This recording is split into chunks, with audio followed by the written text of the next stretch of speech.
we're so thrilled.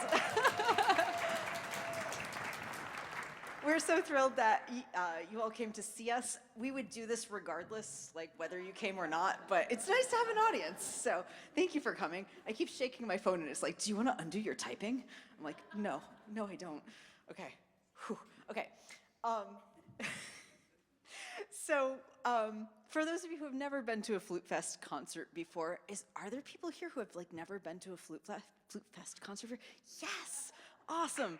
Oh, thanks so much for coming. Okay, so what the heck is Flutefest anyway? There's a lot of tubing on this stage. We are going to make noises with it for you.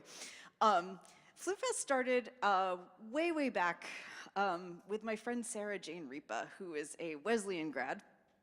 And she wanted to have an event where flutists could just come together and be chill and play flutes and be nerds, because that doesn't happen very much in the flute community. It's often very competitive and very ego-driven and very just, it kind of sucks the joy out of it a lot of times. And she was like, I want the opposite of that. And so she made something called a Flute Inn, where they all went to the Green Street Art Center when that existed, and they locked themselves in for like hours and just sight-read like quartets. And so a few years later, Peter Standart, who was the flute teacher at Wesleyan at the time and Sarah Jane's teacher and my teacher as well, Peter and I were talking about how great would it be if we could do something like that again. And that's where the modern version of Flutefest came about, that you all are participating in and what you're about to see as audience members. And so we wanted to create a day-long community-driven festival where we preserve the spirit of that first Flute Inn, of just come together, leave our egos at the door, be giant nerds, make pretty music, and if an audience shows up to hear it, then that's bonus. And I think we're succeeding pretty well at that. Awesome. So every year we get about 60 or more people who want to come do this crazy thing together, and it's always a delight. And so thank you all for coming and making this a delight again. So what do? So we got here early this morning. We started rehearsing immediately. They got the music Thursday. Some of them maybe read through it. I didn't, even though I sent the music. And I think there's a lot of sight reading probably going on, but that's the spirit of this. And it's also all ages. We have people under 18 to people on the other end of the spectrum. And we have people who live 10 minutes away, people who live in walking distance actually, to people who came from northern Vermont, drove 4 hours to be here. So, woo! So it's really something worth driving a distance for. And we hope to keep this going for a long time yet.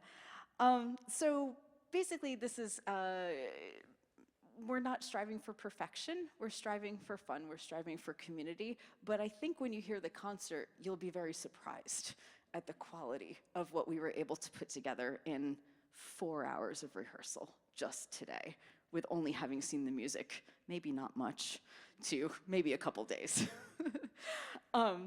So to make this magic happen, we have Nadya, who is our conductor, and yes.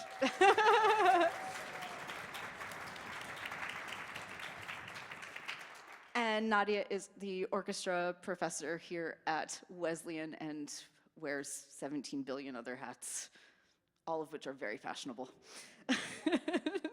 And she also coordinates facilities for us, picks out all of the music, so all of the things that you're going to be hearing tonight are entirely her fault, and it's wonderful.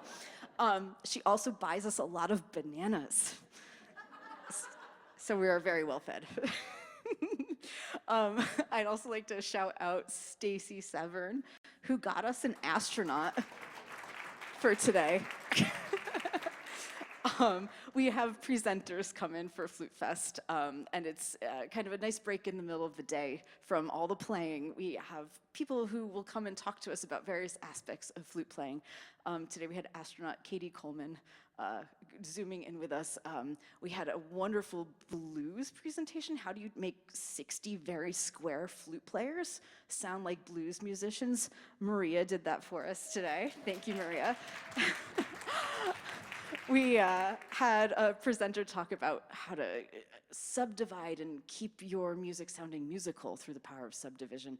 And we had a Wesleyan graduate, Tong, who came in and did this miraculous presentation on all the different kinds of Chinese flutes and the notation and different north versus south styles. And it was just a really, really wonderful, wonderful day. Also helping out today, we had Rhonda Larson doing our picture taking, helping out with registration. If you go to the Flutefest Facebook page and see all the wonderful pictures and everything there today, Rhonda did all of that today. So thank you, thank you, thank you for being here and helping out. And Jess Brown got here early and helped us set up the stage. Thank you so much.